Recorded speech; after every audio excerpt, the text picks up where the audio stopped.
Un saludo a todos los hermanos que no tuve el privilegio de saludarles al principio.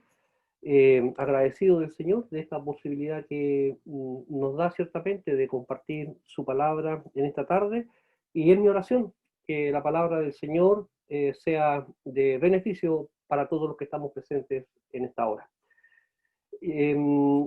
Bueno, el texto ya lo hemos leído, se encuentra en el capítulo 1 del libro de Hebreos, y vamos a considerar los tres primeros versos de este texto. Y antes de repasar el texto o el mensaje que tiene, yo quisiera hacer una comparación, y permítame por favor ser autorreferente. El año 1987, más de 30 años atrás, vino a Chile el Papa de Roma. Y el Papa de Roma estaba en el Estadio Nacional, recuerdo, en una reunión con muchos jóvenes, y él estaba haciendo un discurso a los jóvenes que habían repletado el Estadio Nacional. Y en un momento de su alocución, él dice una frase que fue muy comentada, muy famosa hasta el día de hoy, porque él está predicando, haciendo una homilía a la gente, y en un determinado momento dice, de su discurso, apunta hacia el tablero marcador y dice: no tengan miedo de mirarlo a él. Y aparece en el tablero del marcador del Estadio Nacional una cara que representaba a nuestro Señor, ¿no? Que representaba a Cristo. Y lo llamativo de este llamado que hace el Papa de Roma para que contemplen a Cristo, sin duda que es un llamado incompleto. Y es un llamado incompleto porque mirar a Cristo no significa solamente mirar una fotografía que representa a Cristo, sino que mirar a Cristo va mucho más allá de esto, y es el esfuerzo que va a hacer el autor en todo el libro de los Hebreos. Si hay un mandato que se repite en todo el libro de los Hebreos, y que se repite por lo menos en 2 o 3 ocasiones, es considerad, considerad. Y la palabra considerad tiene una implicancia en el texto que va mucho más allá de la definición de en nuestro idioma, de nuestra lingüística, sino que la connotación que tiene la palabra considerar significa pensar, meditar, eh, darle una vuelta profunda a la idea que se quiere presentar. Y fíjese que el capítulo 3 del libro de los Hebreos, en el verso 1, dice: por tanto, hermanos santos, participantes del llamamiento celestial, considerad al apóstol y sumo sacerdote, de quien es nuestra profesión, Cristo Jesús. De la misma manera, el capítulo 12 del mismo libro, en el verso 3, dice: considerad a aquel que sufrió tal contradicción de pecadores contra sí mismo, para que vuestro ánimo no se canse hasta desmayar. Hay un llamado a que debemos meditar, a considerar. Hay un llamado a que debemos contemplar el nombre de Cristo. Y no solamente el nombre de Cristo como tal, sino a mirar y a observar la belleza de Cristo, la divinidad de Cristo, el poder de Cristo. Los hermanos a los cuales va dirigida esta carta, usted seguramente conocerá el contexto que rodea al escritor de esta carta. Son judíos que se han convertido al cristianismo, pero que sin embargo están sufriendo una persecución atroz. Por un lado, el gobierno de Roma les persigue a esta nueva religión que no quiere someterse a las autoridades estatales, y les castiga con la muerte, les castiga con azotes, les castiga con cárcel. Y por otro lado, nuestros primeros hermanos de esta congregación son perseguidos por sus propios familiares, por aquellos que son partes todavía del judaísmo, que son partes todavía de la antigua religión de Israel, y están presionando a estos hermanos a que abandonen la fe, a que dejen el cristianismo. Y sin duda que parece ser una solución tranquilizadora para los primeros cristianos. Porque si ellos abandonan a Cristo, si ellos dejan de seguir a Cristo, van a dejar de ser perseguidos por el imperio, van a tener paz también con su familia. Por lo tanto, ellos van a tener mucha tranquilidad en sus vidas. Pero la respuesta que el Espíritu Santo da a esta congregación es a través de este santo escritor que les dice, consideren a Cristo, es decir, piensen en Cristo, vayan a Cristo, denle vuelta en su mente a la obra de Cristo. Por lo tanto, el Espíritu Santo nos invita esta tarde, hermanos y hermanas, a considerar quién es Cristo, qué es Cristo y lo que Cristo ha hecho por cada uno de nosotros. Yo quisiera brevemente volver a leer el texto. Son 3 versos solamente, capítulo 1. Dice, Dios, habiendo hablado muchas veces y de muchas maneras en otro tiempo a los padres por los profetas, en estos posteros días nos ha hablado por el Hijo, a quien constituyó heredero de todo, por quien asimismo hizo el universo, el cual siendo el resplandor de su gloria y la imagen misma de su sustancia, y quien sustenta todas las cosas con la palabra de su poder, habiendo efectuado la purificación de nuestros pecados por medio de sí mismo, se sentó a la diestra de la majestad en las alturas. Yo quisiera que consideráramos de estos 3 versículos que acabamos de leer, 3 puntos que a mi juicio son importantes que rescatemos de esta lectura. En primer lugar, consideremos que se nos dice que Cristo es la consumación de la palabra de Dios. En segundo lugar, consideremos que Cristo, dice el texto, es la misma esencia de Dios. Y en tercer lugar, que consideremos ahora que Cristo es la consumación de la obra de Dios en medio nuestro. Permítame, por favor, aclarar el término consumación. La palabra consumación, que seguramente vendrá y traerá recuerdos a vuestras mentes y nos evoca a Jesucristo en el Calvario, en la cruz. Cuando Cristo pronuncia esas maravillosas palabras, Padre, consumado es. Consumado significa que algo ha sido acabado, que algo ha sido terminado y que bajo ningún punto puede añadírsele algo a eso porque ya se ha consumado, que bajo ningún punto puede mejorarse eso porque eso ya ha sido consumado. Entonces, con esa definición en nuestra mente, quiero que meditemos en estos 3 puntos. Cristo es la consumación de la palabra, Cristo es la misma esencia del Padre, y en tercer lugar que Cristo es la consumación de la obra del Padre en medio de su iglesia. Vayamos al verso 1. Dice, Dios, habiendo hablado muchas veces y de muchas maneras en otro tiempo a los padres por los profetas. Todos nosotros conocemos el Antiguo Testamento. Seguramente en más de alguna ocasión habremos leído los textos que componen el libro del Antiguo Testamento. Y por lo tanto tenemos familiaridad con lo que el Antiguo Testamento nos entrega a nosotros como mensaje hoy día. Y cada vez que vamos al Antiguo Testamento, encontramos cómo Dios constantemente habla a la iglesia del Antiguo Testamento. Vemos cómo Dios a través de muchas personas va revelando su mensaje, va revelando su palabra. Lo hace a través de Noé, de Moisés, de Samuel, de David, habló por los profetas, habló en el huerto del Edén, habló en el desierto, habló durante la monarquía de Israel, habló cuando el reino de Israel se divide, habló cuando el reino de Israel estaba en el exilio, habló cuando vuelven del exilio, es decir, todo el Antiguo Testamento, desde Génesis hasta Malaquía, hay una revelación que Dios hace de su palabra a su iglesia. Y no solamente Dios habló de diferentes maneras su revelación, sino que a la vez también lo hace con diferentes métodos o diferentes maneras. Dios siempre ha querido comunicar su palabra, su mensaje a la iglesia, especialmente en el Antiguo Testamento a la iglesia del pueblo de Israel.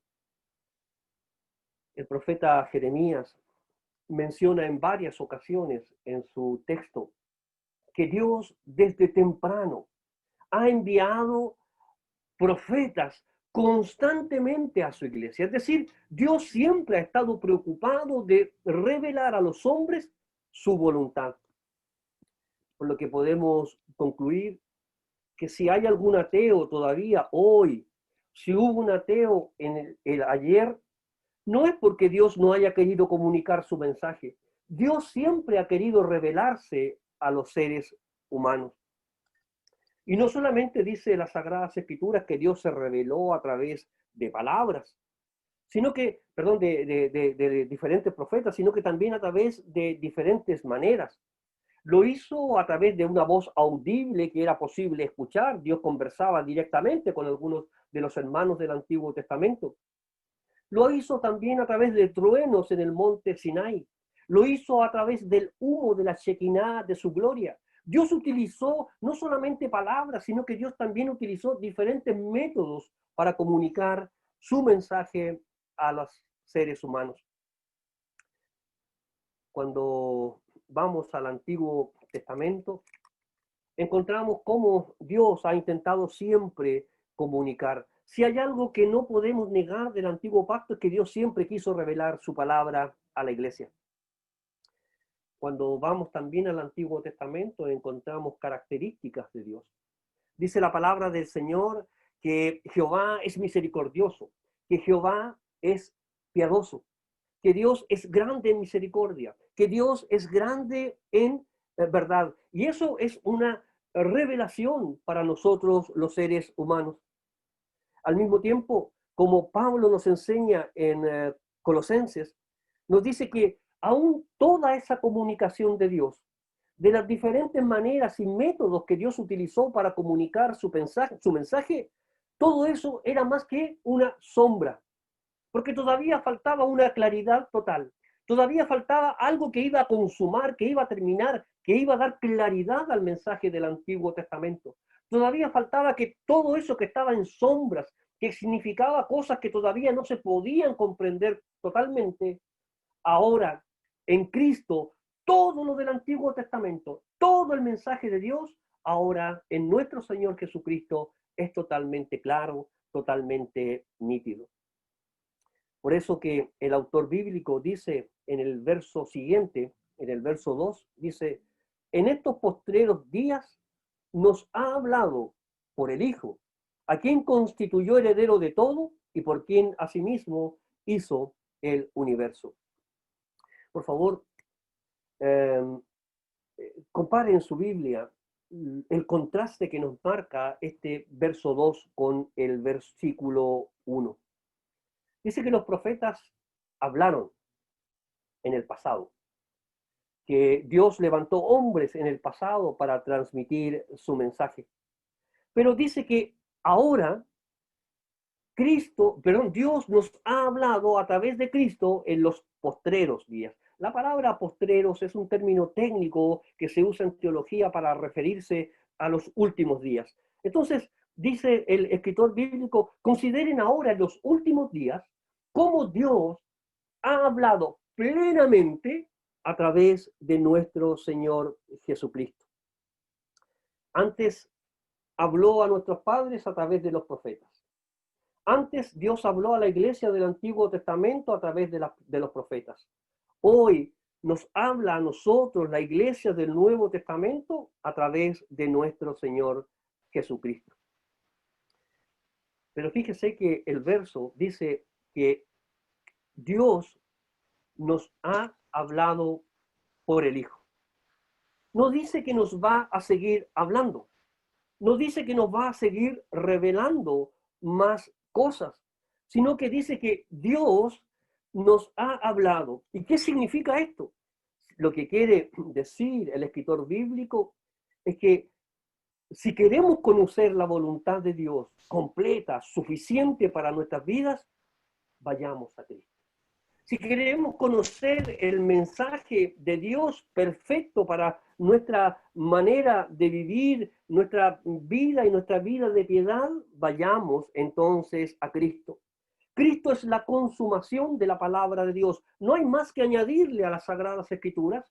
No hay más que recibir como una revelación, porque en Cristo hay plenitud de todo el mensaje de Dios para su iglesia. Jesucristo nos trajo la luz. Jesucristo nos trajo la totalidad de la palabra de Dios. Por lo tanto, ya no son necesarias más revelaciones particulares o fuera de las sagradas escrituras. Todo lo tenemos ahora en Cristo.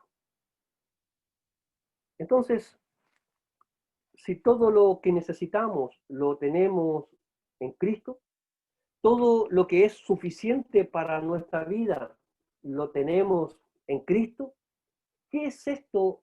¿Qué significa entonces para la iglesia de Cristo? Esto significa que a través de Cristo nosotros conocemos también a Dios. Conocemos las perfecciones de Dios. Conocemos su santidad, su justicia, su ira, su misericordia. Conocemos de Dios todo lo que Él ha revelado a través de nuestro Señor Jesucristo. Dios se reveló en el Antiguo Testamento de muchas maneras, pero solamente en Cristo se reveló totalmente como Él es. Si usted quiere conocer a Dios, contemple a Cristo. Si quiere conocer un atributo de Dios, contemple a Cristo. Si usted quiere mirar la belleza de Dios, contemple la belleza de Jesucristo. Si usted quiere conocer la santidad de Dios, considere la santidad de nuestro Señor Jesucristo. Si quiere conocer el amor de Dios, entonces mire a nuestro Señor Jesucristo.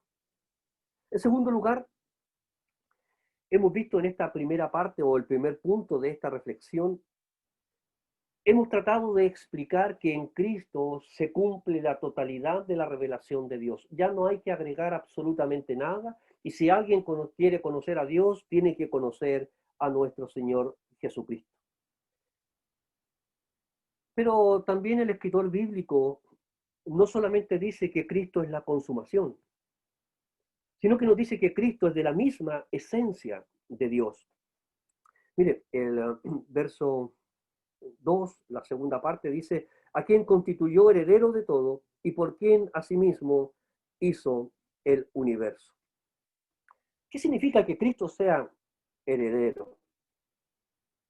La Escritura nos enseña que todo lo que vemos, todo lo que tocamos, todo lo que palpamos, aún las cosas que nosotros no vemos, fueron hechas por Dios.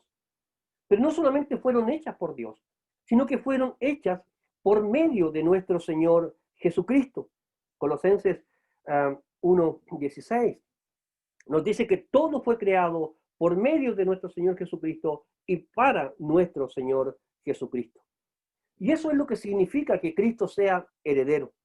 Que todo lo que existe en el mundo, lo que vemos y lo que no vemos, de toda la vastedad del universo, todo eso es la herencia que el Padre le ha dejado a nuestro Señor Jesucristo. Que todo lo que existe, existe para nuestro Señor Jesucristo. Esto significa, y sin entrar en los detalles teológicos ni doctrinales, significa que Cristo ha sido exaltado. ¿Qué significa esto? Que Cristo ha sido sentado a la diestra del Padre como un rey.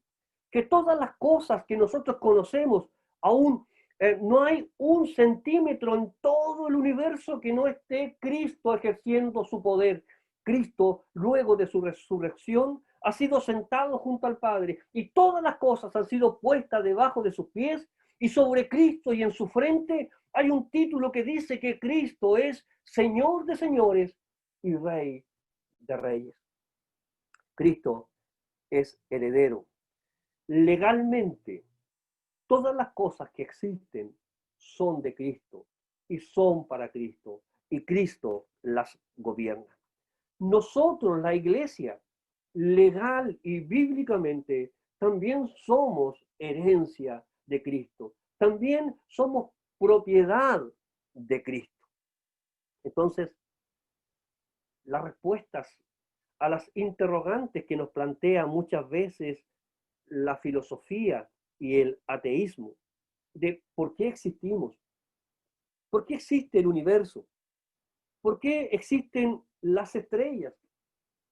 Bueno, la respuesta es porque todo lo que existe ha sido creado para Cristo. Nosotros hemos sido creados para Cristo. El sol ha sido creado para Cristo. La luna ha sido creada para Cristo.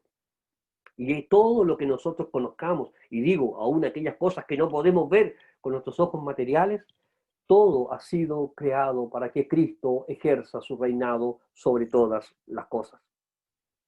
Esa es la herencia que el Padre le entrega a su Hijo. Lo que hablamos se llama la exaltación de Cristo. Todo lo administra Cristo. Todo lo gobierna Cristo. Todo le pertenece a Cristo. La Biblia nos enseña que Dios hizo todo por Cristo, pero no solamente nos enseña que hizo todo para Cristo, sino que también lo hizo por medio de Cristo. ¿Y de qué manera Dios hizo todas las cosas por medio de Cristo? Bueno, cuando vamos al libro de Génesis, escuchamos a Dios Padre creando el universo. ¿Y cómo fue que Dios creó el universo en forma directa? Bueno, la Biblia dice que Dios dijo, hágase la luz, y la luz se hizo. Es decir, Dios creó a través de su palabra. Y cuando vamos al libro de Juan, capítulo 1, verso 1, el evangelista nos dice que en el principio era el verbo y el verbo era Dios, y luego agrega que este era Cristo.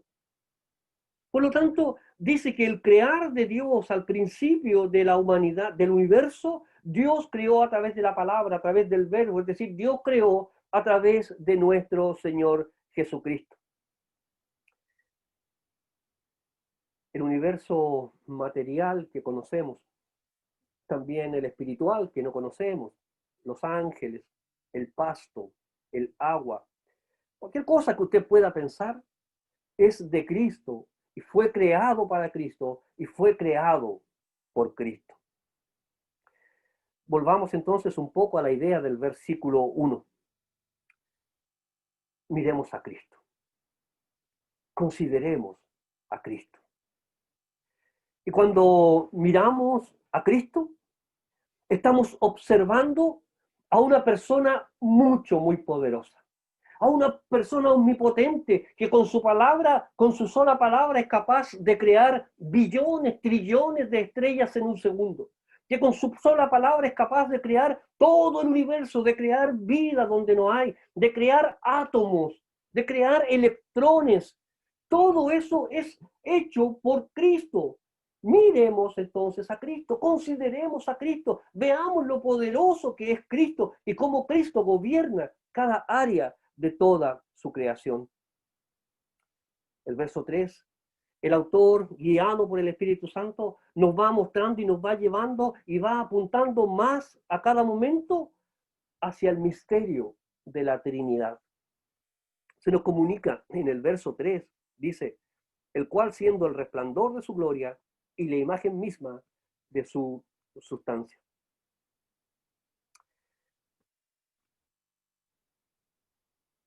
Aquí hay una referencia en este verso. Dice que el cual siendo el resplandor de su gloria. Yo creo que el autor tiene en mente cuando escribe esto, guiado por el Espíritu Santo, por supuesto, él tiene en mente la imagen del sol.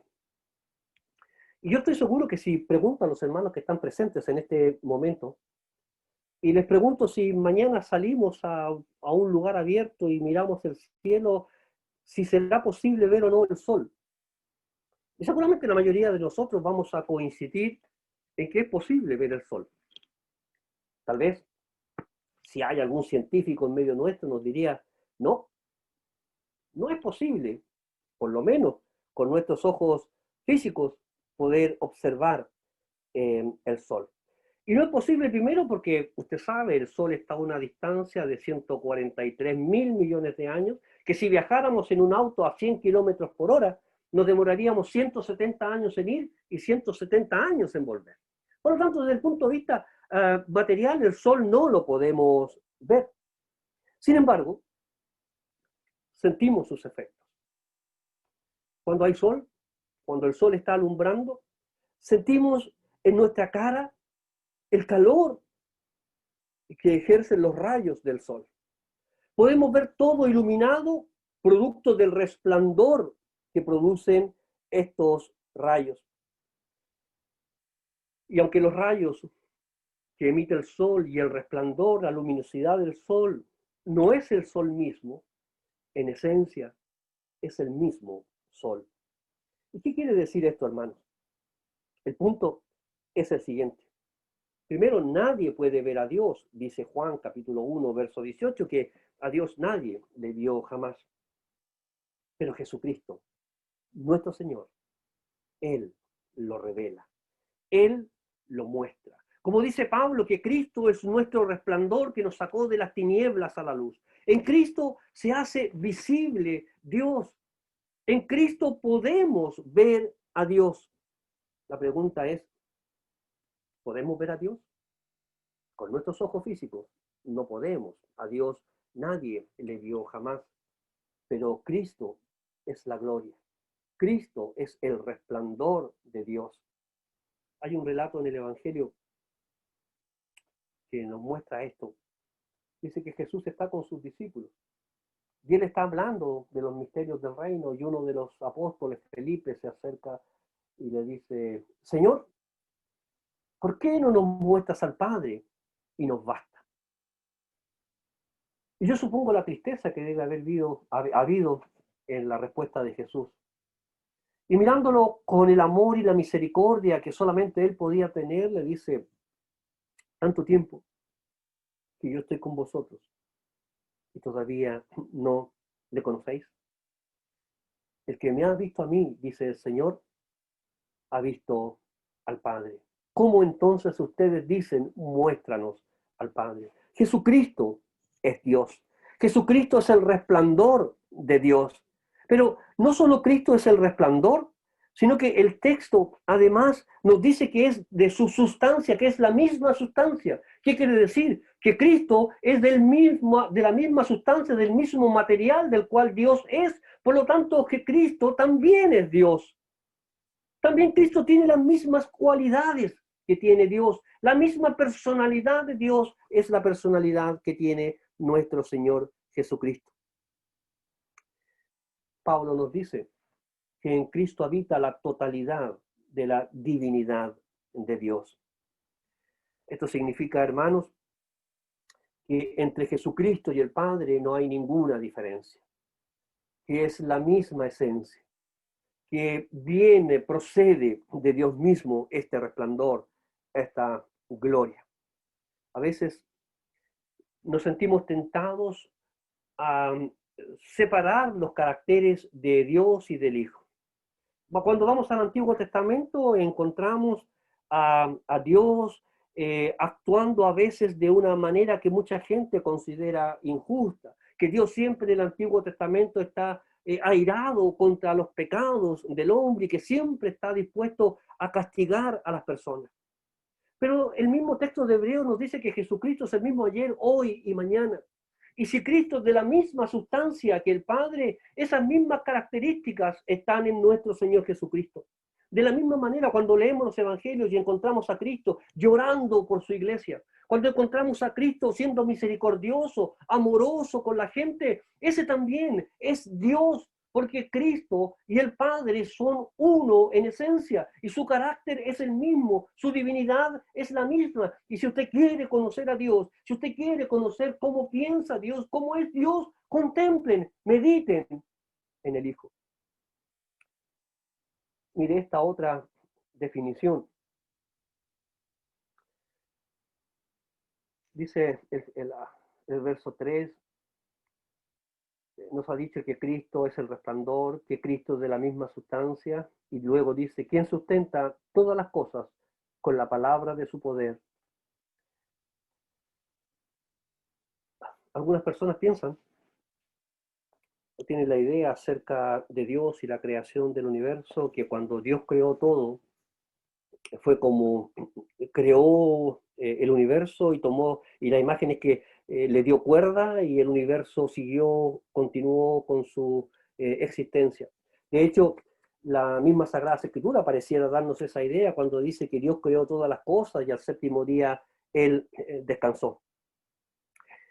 Los hombres, cuando ven algunas situaciones que ocurren en nuestro planeta o en el universo, cuando cae, por ejemplo, un meteorito, cuando hay un terremoto, incluso cuando hay sequía, dan explicaciones desde una perspectiva científica.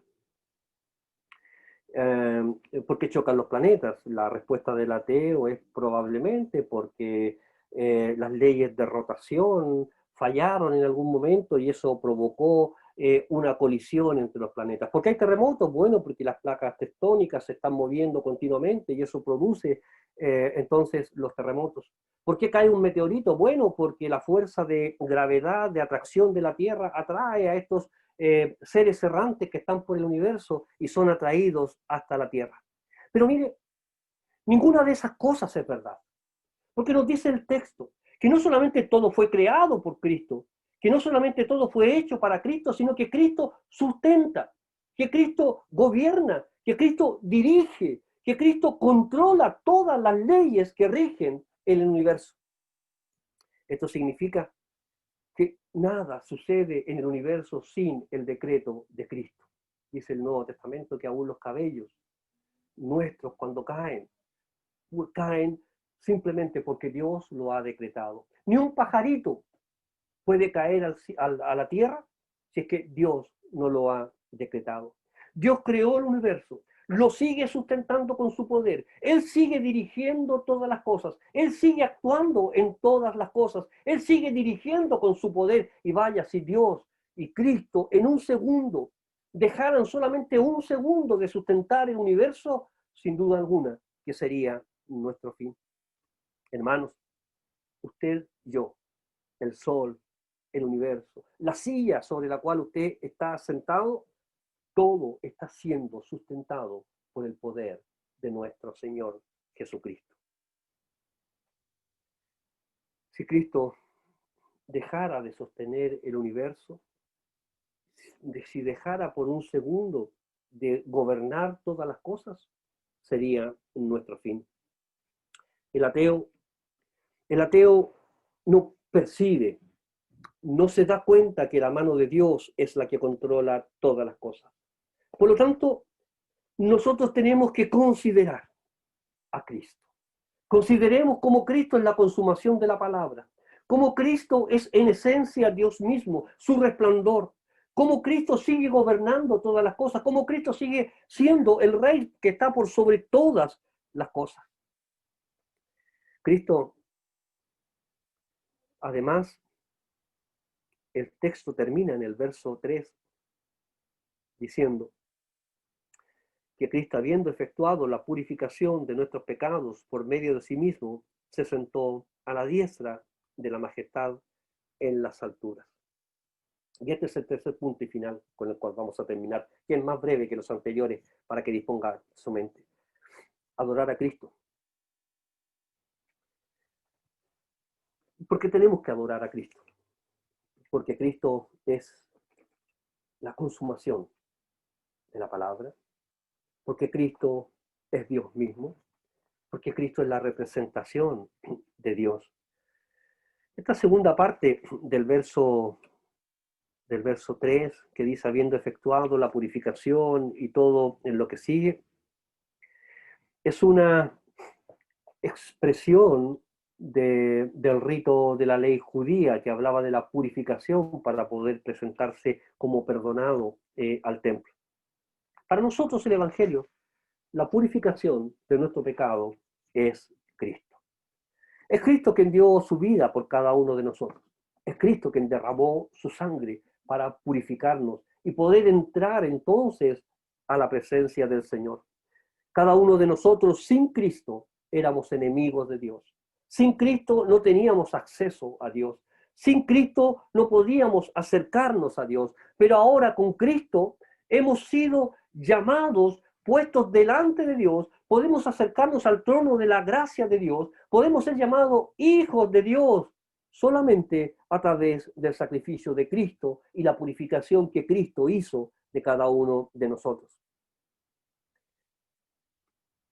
No solamente que Cristo se haya sacrificado, sino que termina el verso 3 diciendo que Cristo ha sido sentado a la diestra de Dios.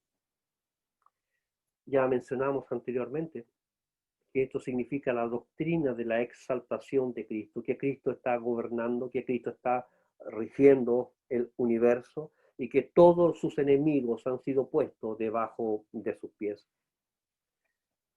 Para concluir, el llamado a la iglesia de los hebreos es: ustedes ya conocen a Cristo, saben lo que Cristo ha hecho, que Cristo es Dios, que Cristo es superior a los ángeles, que Cristo es superior a los profetas, que Cristo es superior a Moisés, que Cristo es superior a los sacrificios, que Cristo es el único mediador, que Cristo es el sacrificio perfecto. Y la pregunta es: ¿y qué van a hacer ahora?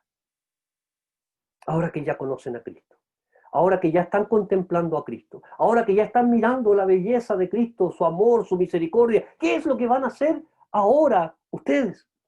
Pues bien, es la misma pregunta para nosotros como iglesia hoy día, que se nos traspasa esa pregunta a nosotros hoy. Si contemplamos a Cristo y miramos su belleza, seremos persuadidos por el Espíritu Santo a seguir fieles a Cristo. Pero si alguno está considerando y no quiere considerar mirar a Cristo, si alguno está pensando en su tranquilidad personal, mire lo que dice el texto de Hebreos, capítulo 10, verso 26.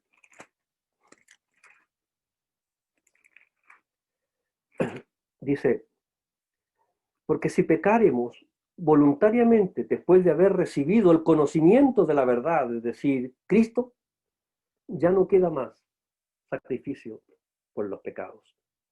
Hermanos, rechazar a Cristo, no mirar a Cristo, es nuestra muerte eterna. Mirar a Cristo es nuestra esperanza. Miremos a Cristo. Oremos. Señor, gracias, Padre, porque siempre podemos ir a tu palabra, porque ella siempre nos habla, ella siempre nos exhorta, ella siempre nos dirige, ella siempre nos anima.